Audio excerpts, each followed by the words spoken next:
En 1108, la France vacille au bord du gouffre. Philippe Ier vient de mourir, laissant derrière lui un royaume déchiqueté par les seigneurs rebelles. Son fils Louis VI lui succède, mais personne n'imagine encore que ce jeune homme de 27 ans va transformer ce territoire morcelé en une véritable nation. Les nobles ricanent déjà en voyant sa silhouette s'épaissir d'année en année, ignorant qu'ils ont affaire au dernier homme capable de les dompter. Philippe Ier avait passé ses dernières années dans l'indolence et les plaisirs. Pendant que son père collectionnait les maîtresses et négligeait les affaires du royaume, Louis VI se forgeait déjà les muscles dans les combats. Dès 1098, Philippe l'avait associé au trône, mais pas par grandeur d'âme. Le vieux roi avait simplement compris qu'il était devenu incapable de tenir une épée. Le sacre du 3 août 1108 se déroule dans une atmosphère tendue. Louis VI règne officiellement sur un territoire qui ne dépasse guère les environs de Paris et d'Orléans. Au-delà, chaque seigneur fait sa loi. Thomas de Marle terrorise la région de Laon, Hugues du Puiset rançonne les pèlerins sur la route de Chartres, Bouchard de Montmorency pille les marchands aux portes même de Paris. Le domaine royal ressemble à un îlot cerné par des pirates. Louis VI mesure l'étendue du désastre dès ses premiers mois de règne. Les revenus royaux s'effondrent parce que les routes commerciales sont coupées. Les paysans fuient leurs terres pour échapper aux bandes armées. L'autorité royale n'existe plus que dans les chartes poussiéreuses. Mais contrairement à son père, Louis VI refuse de se résigner. À 27 ans, il possède encore la force physique d'un guerrier aguerri. Cette force, il va l'utiliser pour reconquérir son propre royaume, château par château, seigneur par seigneur. Sa première cible s'appelle Thomas de Marle. Ce baron possède plusieurs forteresses dans la région de Laon et se comporte comme un véritable chef de guerre indépendant. Il rançonne, pille et tue sans rendre de compte à personne. En 1109, Louis VI décide d'en finir. Il rassemble ses troupes et marche sur Crécy, l'une des places fortes de Thomas. Le siège dure plusieurs semaines, mais le roi tient bon. Quand les murailles s'effondrent enfin, Thomas de Marle comprend qu'une nouvelle époque commence. Cette première victoire envoie un signal clair aux autres barons rebelles. Louis VI n'est pas son père. Il ne négociera pas, il ne fermera pas les yeux sur leurs exactions. Ceux qui refusent de plier seront brisés. Cette méthode brutale mais efficace va caractériser tout son règne. Le roi de France réapprend à se faire craindre. Hugues du Puiset fait les frais de cette nouvelle détermination. Depuis des années, il transforme sa forteresse en repère de brigands. Les pèlerins qui se rendent à Chartres doivent payer un tribut ou risquer leur vie. Les marchands évitent la région, privant le royaume de précieuses ressources. En 1111, Louis VI lance une grande offensive contre le château du Puiset. Le siège s'éternise, mais le roi refuse d'abandonner. Sa ténacité paie. Hugues du Puiset finit par capituler et jurer fidélité. Ces campagnes révèlent les qualités exceptionnelles de Louis VI comme chef de guerre. Malgré son embonpoint croissant, il mène encore ses troupes au combat. Il connaît l'art du siège, sait motiver ses soldats, et surtout, il ne recule jamais. Cette réputation de courage physique lui vaut le respect de ses adversaires. Même ses ennemis reconnaissent qu'il ne demande jamais à ses hommes ce qu'il n'est pas prêt à faire lui-même. Au cœur de cette reconquête du pouvoir royal, un homme va jouer un rôle déterminant, Suger. Ce petit moine de l'abbaye de Saint-Denis ne paie pas de mine, mais il possède l'esprit le plus brillant de son époque. Louis VI et Suger se connaissent depuis l'enfance, ayant grandi ensemble dans l'entourage royal. Cette amitié va se transformer en l'une des collaborations politiques les plus fructueuses de l'histoire de France. Suger devient abbé de Saint-Denis en 1122, mais il agit déjà comme le principal conseiller du roi depuis plusieurs années. Contrairement aux autres conseillers royaux, souvent issus de la haute noblesse, Suger comprend l'importance des détails administratifs. Il sait que pour gouverner efficacement, il faut d'abord maîtriser les finances, les communications et l'organisation territoriale. Pendant que Louis VI brise les résistances par la force, Suger construit l'architecture administrative du nouveau pouvoir royal. Il réorganise la chancellerie, améliore la collecte des impôts, développe un réseau d'informateurs dans tout le royaume. Suger possède une immense culture et une connaissance précise des affaires européennes. Il sait ce qui se passe en Angleterre, en Allemagne, dans l'Empire byzantin. Cette vision globale permet à Louis VI de prendre des décisions éclairées. La complémentarité entre les deux hommes fonctionne parfaitement. Louis VI apporte la force militaire et l'autorité royale. Suger fournit l'intelligence stratégique et l'efficacité administrative. Ensemble, ils forment un tandem redoutable qui va révolutionner l'art de gouverner en France. Cette alliance explique en grande partie les succès du règne. Suger comprend aussi l'importance de l'image royale. Il encourage Louis VI à se montrer régulièrement dans ces domaines, à tenir des assemblées publiques, à rendre la justice en personne. Ces déplacements incessants fatiguent le roi, dont l'obésité s'accentue d'année en année, mais ils renforcent considérablement son autorité. Les sujets voient leur souverain. Ils peuvent lui parler, lui présenter leurs doléances. Ce contact direct crée un lien politique nouveau entre le roi et son peuple. L'abbé de Saint-Denis joue également un rôle diplomatique crucial. Quand les négociations remplacent les combats, c'est souvent Suger qui mène les pourparlers. Sa réputation de probité et son habileté rhétorique lui ouvrent toutes les portes. Les adversaires de Louis VI acceptent de traiter avec Suger, même quand il refuse de rencontrer le roi. Cette capacité à négocier évite de nombreux conflits sanglants. Vers 1115, Louis VI a déjà neutralisé la plupart des grands perturbateurs de l'Île-de-France. Mais sa véritable ambition va bien au-delà. Il veut étendre le domaine royal, reconquérir les territoires perdus par ses prédécesseurs, rétablir l'autorité monarchique sur l'ensemble du royaume. Cette entreprise titanesque va l'occuper pendant plus de 20 ans. Sa première grande campagne d'expansion le mène en Normandie. Depuis 1106, Henri Ier Beauclerc règne à la fois sur l'Angleterre et sur le duché de Normandie. Cette situation inquiète profondément Louis VI, qui voit dans cette union une menace directe pour la sécurité du royaume. En 1109, il commence à harceler les frontières normandes, soutenant tous les opposants à Henri Ier. Cette guerre larvée avec l'Angleterre va durer des années. Louis VI ne cherche pas à conquérir la Normandie, objectif irréaliste avec ses moyens limités. Il veut seulement affaiblir Henri Ier, l'empêcher de constituer un empire qui encerclerait la France. Cette stratégie d'usure fonctionne. Le roi anglais doit mobiliser des ressources considérables pour défendre ses possessions continentales. En 1119, les deux souverains s'affrontent directement à la bataille de Brémul. Cette guerre violente cause une destruction considérable selon l'abbé Suger, mais elle démontre aussi que Louis VI peut tenir tête au puissant roi d'Angleterre. Même si les résultats militaires restent indécis, la France prouve qu'elle n'a plus peur de ses voisins. Parallèlement à ces opérations normandes, Louis VI lance une offensive dans le Berry. Cette région stratégique contrôle les routes entre le nord et le sud du royaume. En la conquérant, le roi de France peut couper les communications entre l'Aquitaine et les possessions septentrionales des grands féodaux. L'entreprise demande des années d'efforts, mais vers 1120, Louis VI contrôle effectivement le Berry jusqu'à Bourges. Cette expansion territoriale transforme radicalement l'équilibre des forces dans le royaume. Le domaine royal triple de superficie sous Louis VI. Plus important encore, il acquiert une cohérence géographique qui lui manquait auparavant. Au lieu de posséder des territoires dispersés, le roi contrôle désormais un bloc territorial compact et défendable. L'administration de ces nouveaux territoires pose des défis inédits. Louis VI ne peut plus gouverner uniquement depuis Paris. Il doit déléguer son autorité, nommer des représentants locaux, créer des structures administratives décentralisées. Suger l'aide à concevoir ce système qui préfigure l'administration française moderne. Ils inventent les prévôts royaux, officiers directement nommés par le roi et révocables à tout moment.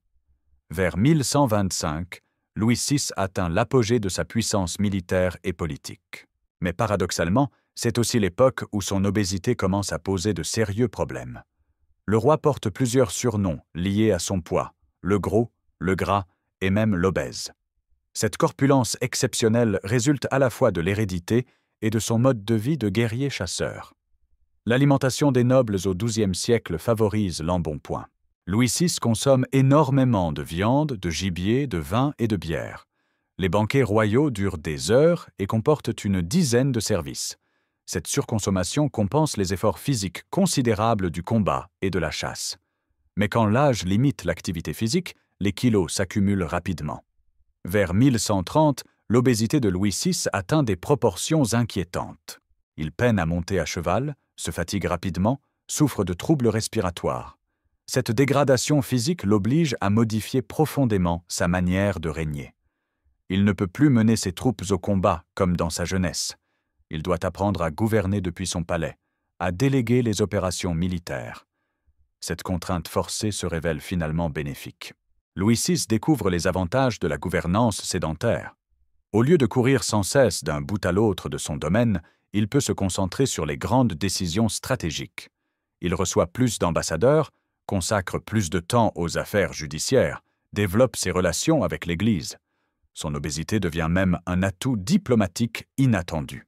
Les souverains étrangers qui visitent la cour de France sont impressionnés par la prestance physique du roi.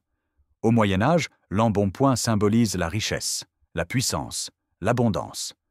Un roi obèse prouve que son royaume prospère. Cette image de prospérité renforce le prestige international de la France. Suger joue un rôle crucial pour compenser les limites physiques du souverain. L'abbé de Saint-Denis devient le principal conseiller et confident du roi. Il voyage à la place de Louis VI quand celui-ci ne peut plus se déplacer. Il négocie les traités, surveille les chantiers, inspecte les forteresses. Cette collaboration étroite permet au royaume de continuer à fonctionner efficacement malgré les problèmes de santé royaux. L'obésité modifie aussi les relations entre Louis VI et ses vassaux. Les grands seigneurs qui le connaissaient comme un redoutable guerrier découvrent un roi différent, plus réfléchi, plus politique. Certains tentent de profiter de ce qu'ils croient être un affaiblissement. Ils se trompent de lourdement. Louis VI a perdu sa force physique, mais il a gagné en autorité morale et en habileté politique. En 1124, une crise majeure éclate qui va révéler le génie stratégique de Louis VI. Henri V, empereur du Saint-Empire romain germanique, annonce son intention d'envahir la France pour soutenir les prétentions de sa belle-sœur sur le trône.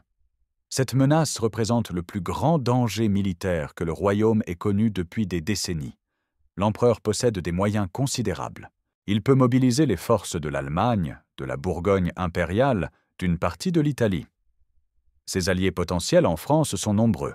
Le roi d'Angleterre, Henri Ier, qui déteste Louis VI, plusieurs grands vassaux mécontents de l'autorité royale croissante, diverses principautés frontalières tentées par l'aventure.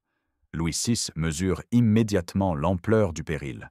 Une invasion impériale réussie signifierait la fin de l'indépendance française, le retour au temps carolingien où la France n'était qu'une province de l'Empire.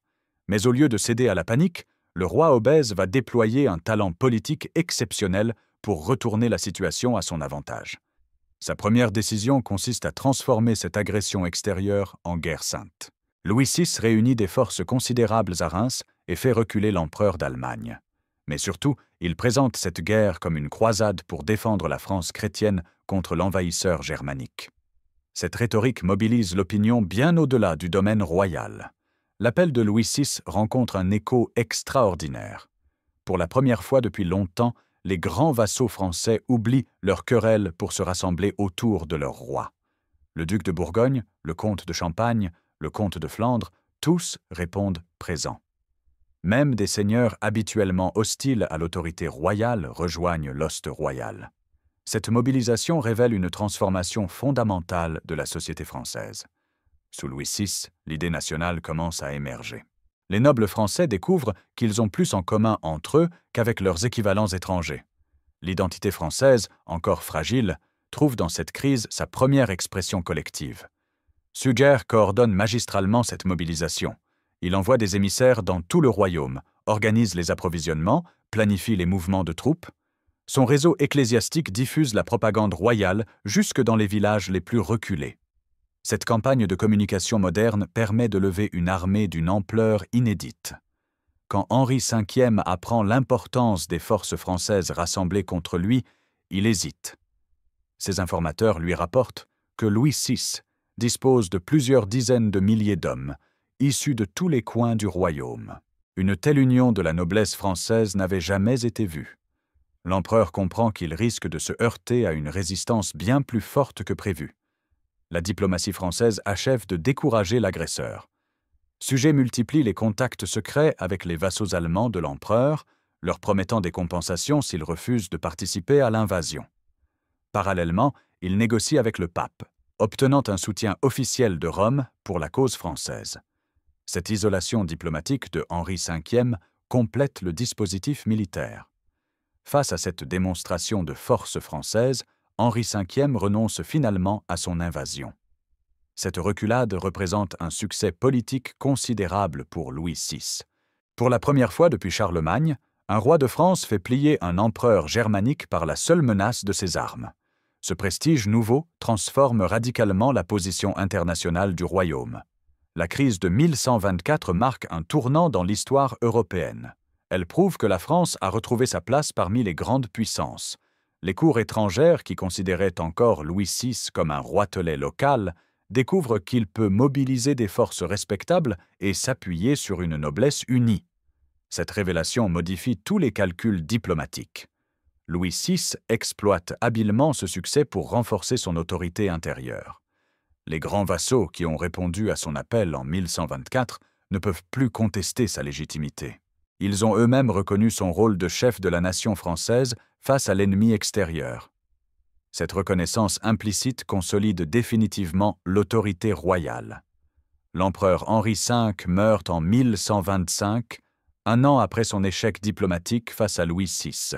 Cette disparition opportune libère la France d'une menace durable. Le Saint-Empire entre dans une période de troubles de succession qui l'empêche de relancer ses ambitions françaises pendant des années.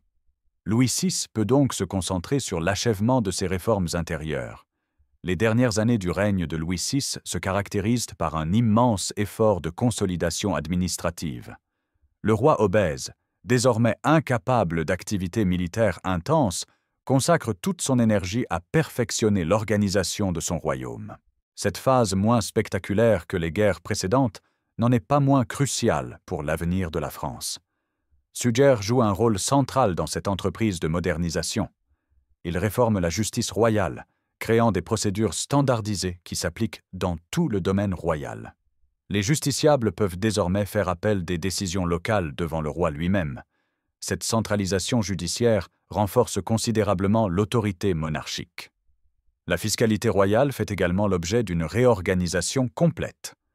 Louis VI et Suger mettent au point un système de collecte plus efficace, basé sur des prévôts royaux directement contrôlés par Paris.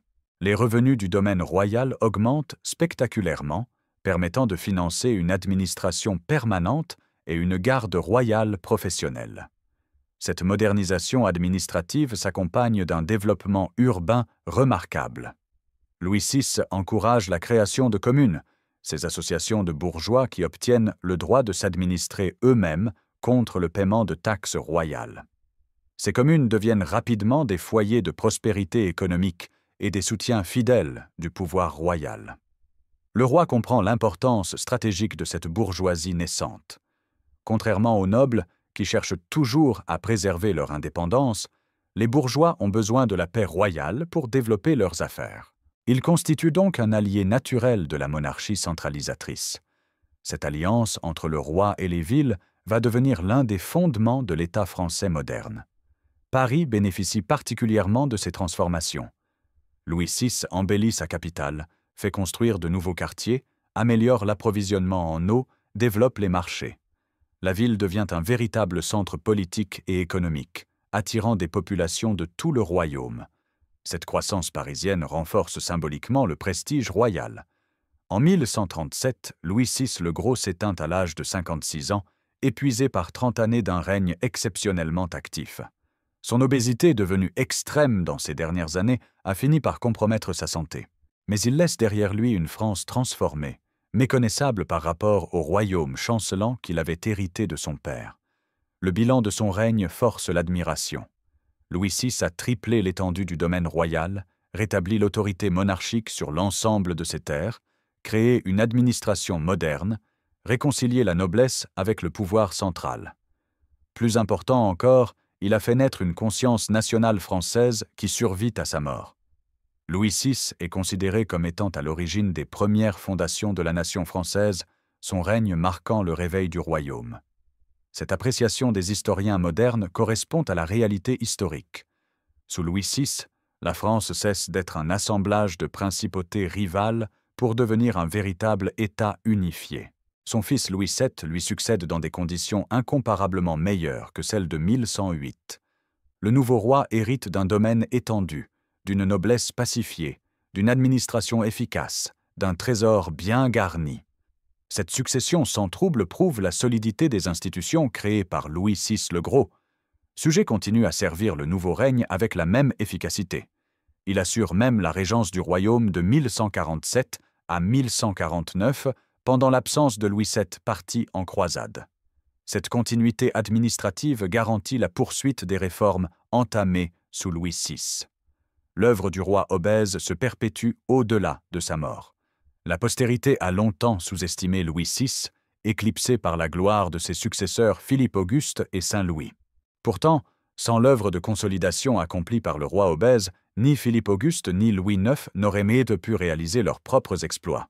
Louis VI le Gros est le véritable fondateur de la puissance française médiévale. L'histoire de Louis VI le Gros illustre parfaitement comment un handicap apparent peut se transformer en avantage décisif. Son obésité, qui aurait pu ruiner sa carrière politique, l'a finalement obligé à inventer une nouvelle manière de régner, plus moderne et plus efficace que les méthodes traditionnelles. Quand il monte sur le trône en 1108, Louis VI correspond encore au modèle classique du roi guerrier. Il combat en première ligne, mène personnellement ses troupes, règne par l'épée. Cette approche fonctionne parfaitement pendant ses premières années, lui permettant de reconquérir son propre domaine et d'impressionner ses vassaux par son courage physique. Mais l'aggravation progressive de son obésité l'oblige à évoluer. Vers 1125, il ne peut plus monter à cheval sans aide, encore moins participer au combat. Cette limitation physique aurait pu signifier la fin de son autorité dans une société qui vénère la prouesse militaire. Louis VI transforme cette contrainte en opportunité d'innovation politique. Il développe un style de gouvernement inédit, basé sur la délégation intelligente, la centralisation administrative, la diplomatie active. Au lieu de courir sans cesse sur les champs de bataille, il apprend à gouverner depuis son palais, multipliant les audiences, perfectionnant ses réseaux d'information, coordonnant l'action de ses représentants locaux. Cette évolution coïncide parfaitement avec les transformations de la société française. Au début du XIIe siècle, le royaume se complexifie, l'économie se développe, les villes croissent, les échanges s'intensifient. Cette nouvelle France a besoin d'un roi capable de gérer la complexité, pas seulement de gagner des batailles. L'obésité de Louis VI l'oblige à devenir exactement le type de souverain dont le pays a besoin. Sa collaboration avec Suger illustre cette adaptation réussie.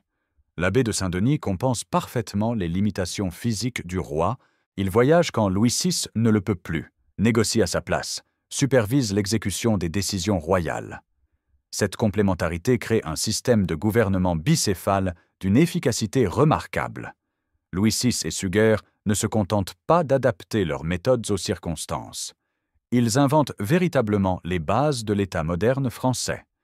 Leur système administratif, judiciaire et fiscal préfigure l'organisation qui va caractériser la monarchie française jusqu'à la Révolution.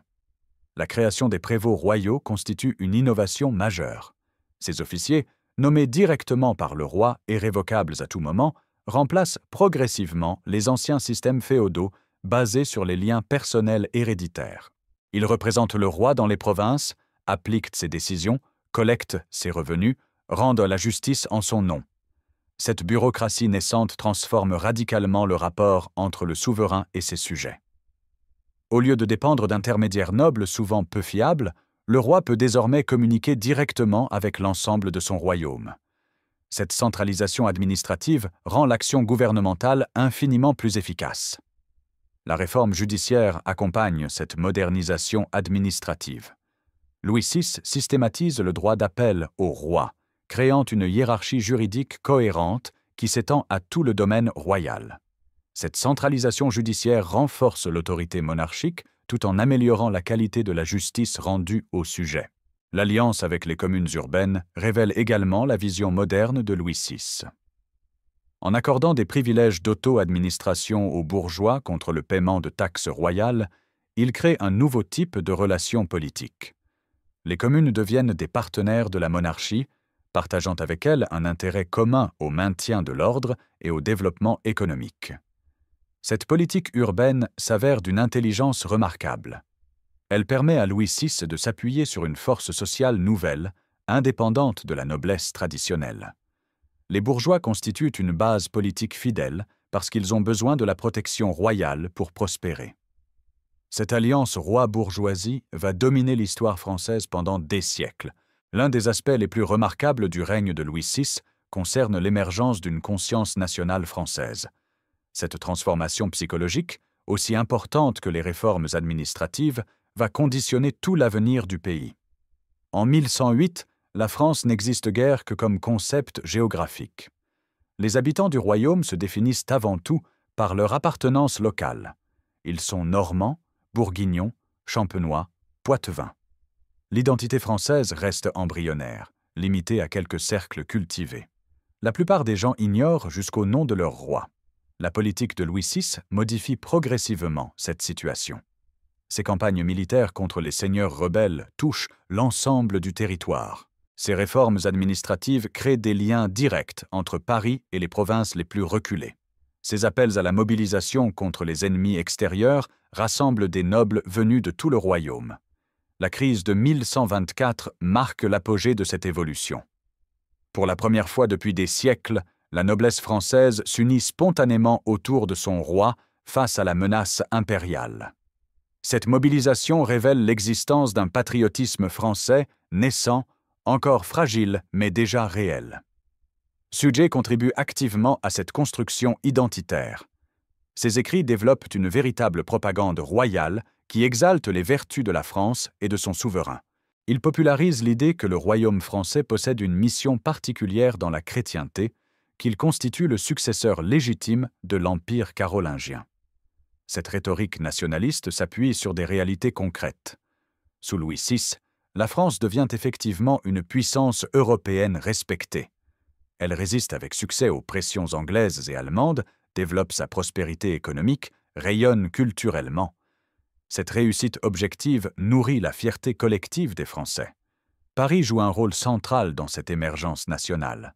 La capitale devient le symbole visible de l'unité française. Sa croissance démographique et économique impressionne les contemporains. Les provinciaux qui s'y rendent découvrent la richesse et la puissance du royaume. Cette fascination parisienne renforce l'attachement à la monarchie. Quand Louis VII succède à son père en 1137, il hérite d'un royaume transformé. Cette transformation dépasse largement le simple agrandissement territorial ou l'amélioration administrative. Louis VI a créé une France nouvelle, dotée d'institutions modernes et d'une conscience nationale émergente.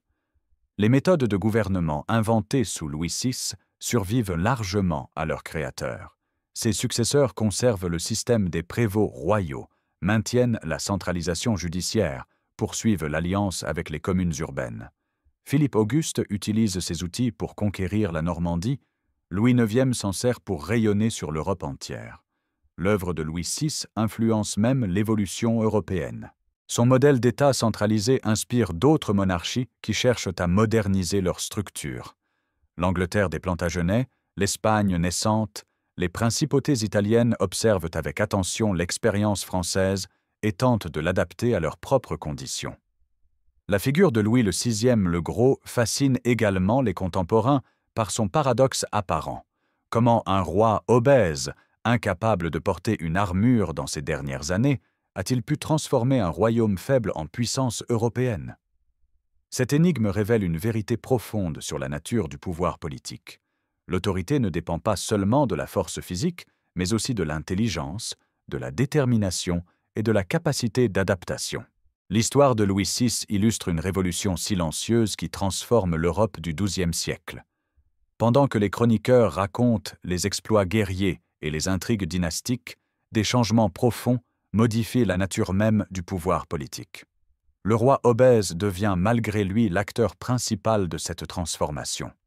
En 1108, la France ressemble encore au royaume barbare du Haut Moyen Âge. L'autorité royale s'exerce par la force brutale, la fidélité personnelle, les liens de vassalité. Le roi règne parce qu'il sait se battre, pas nécessairement parce qu'il sait gouverner.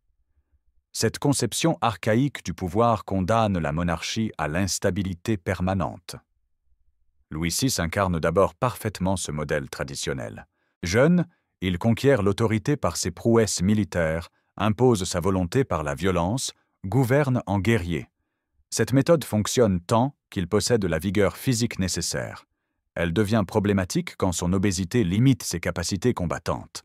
Mais au lieu de sombrer dans l'impuissance, Louis VI réinvente sa manière de régner. Il découvre que l'autorité politique peut reposer sur d'autres fondements que la seule force physique. La légitimité dynastique, l'efficacité administrative, la prospérité économique, l'adhésion populaire. Cette découverte révolutionne l'art de gouverner. Sa collaboration avec Suger symbolise cette mutation.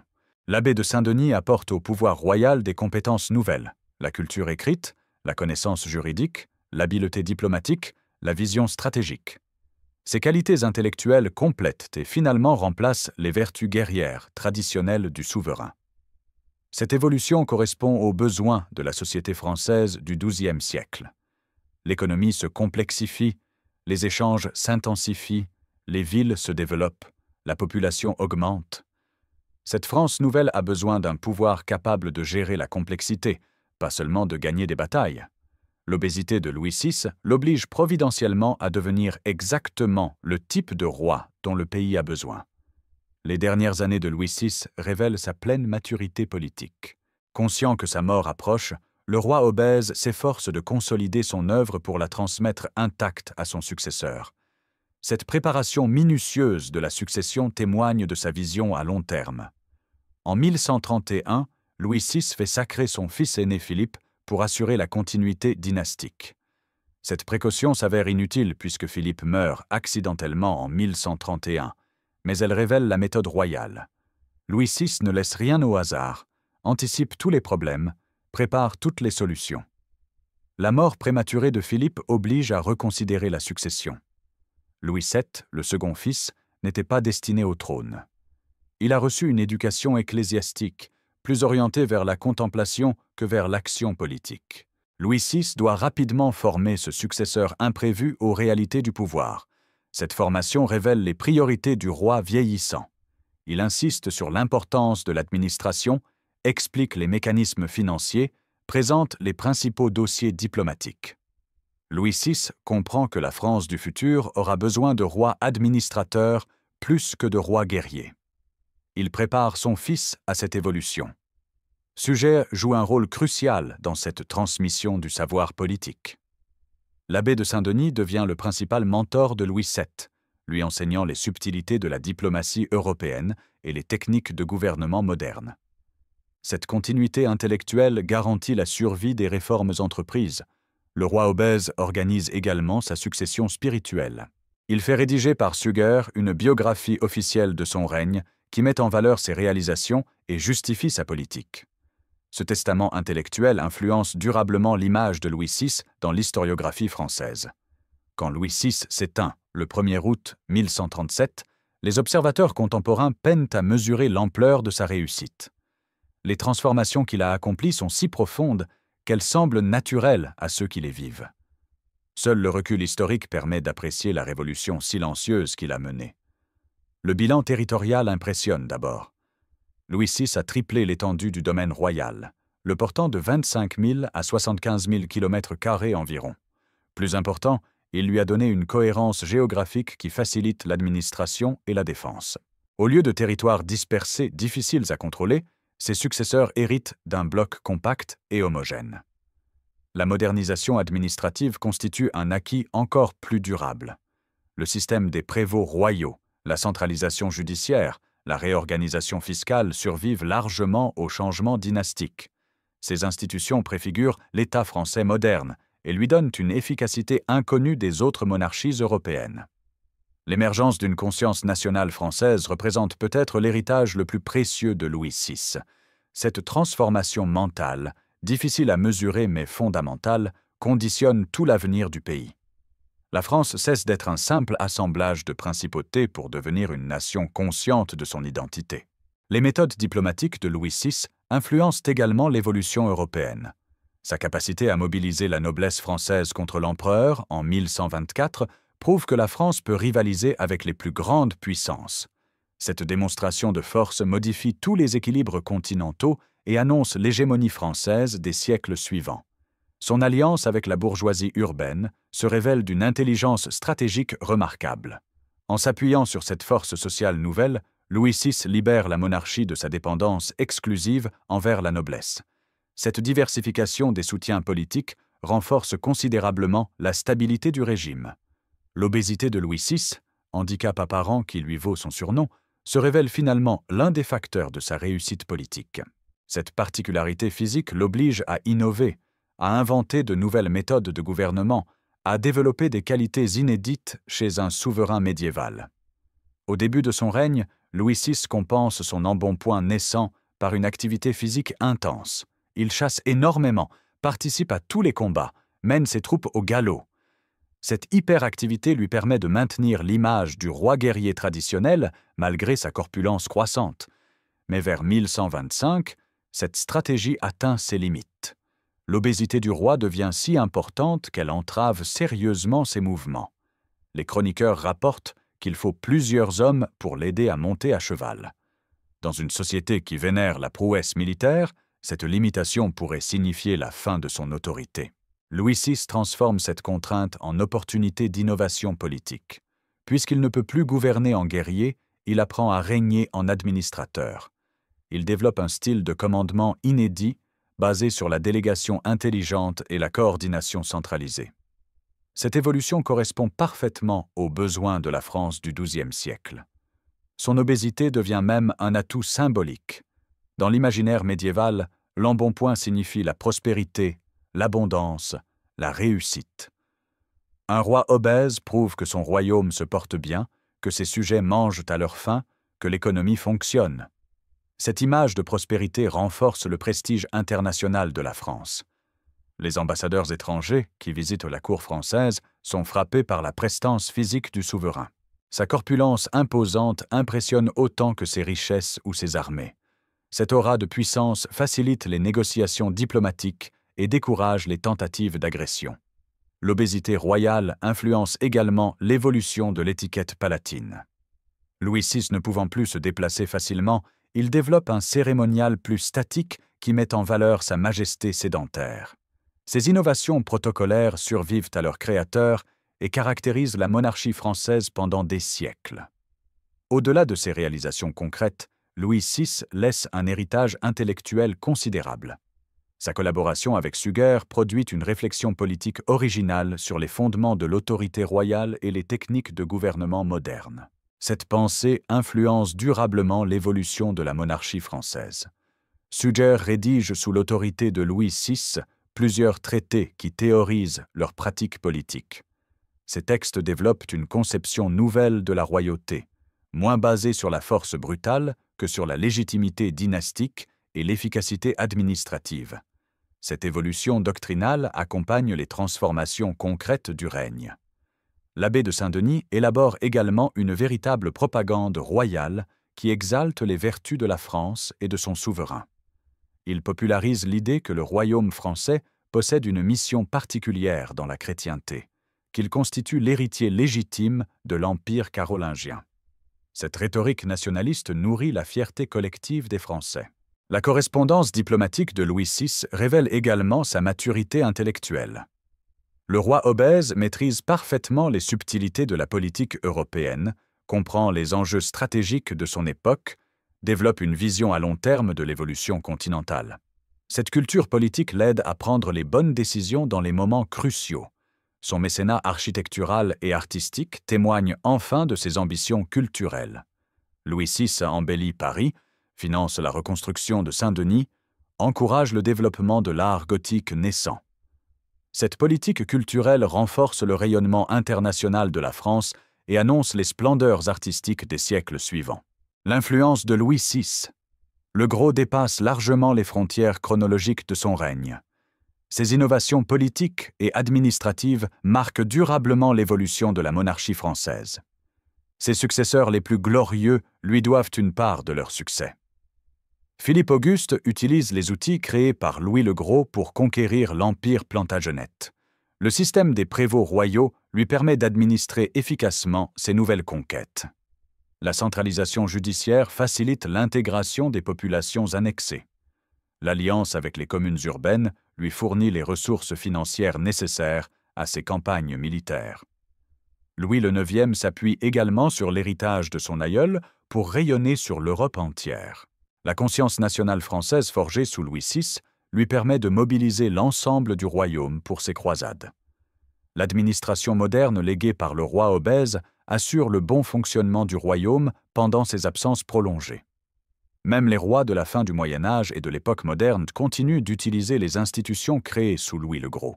Le système administratif centralisé, l'alliance avec la bourgeoisie urbaine, la conception française de l'autorité royale survivent aux mutations des siècles suivants et caractérisent la monarchie française jusqu'à la Révolution. L'historiographie moderne redécouvre progressivement l'importance de Louis le Gros. Longtemps éclipsé par la gloire de ses successeurs plus célèbres, le roi obèse retrouve sa place légitime parmi les grands constructeurs de l'État français. Son règne marque véritablement le début de la France moderne, l'émergence d'une nation consciente de son identité et de sa mission. Cette réévaluation historique s'appuie sur une analyse plus fine des transformations du XIIe siècle. Les historiens contemporains comprennent mieux l'importance des évolutions administratives, économiques et mentales par rapport aux seuls faits militaires. Cette approche révèle la portée révolutionnaire de l'œuvre de Louis VI le Gros. Le roi obèse apparaît finalement comme l'une des figures les plus attachantes de l'histoire française. Son handicap physique, assumé avec dignité, sa détermination politique, sa capacité d'innovation font de lui un souverain profondément humain. Son exemple prouve que les plus grands leaders ne sont pas nécessairement ceux qui correspondent aux stéréotypes de leur époque. Louis VI le Gros mérite pleinement son titre de sauveur de la France. Sans son œuvre de consolidation, le royaume aurait pu sombrer dans l'anarchie féodale ou tomber sous domination étrangère. Grâce à lui, la France traverse le cap difficile du XIIe siècle et se prépare aux splendeurs des siècles suivants. Ce roi obèse, apparemment handicapé par sa corpulence, a finalement donné naissance à la nation française moderne.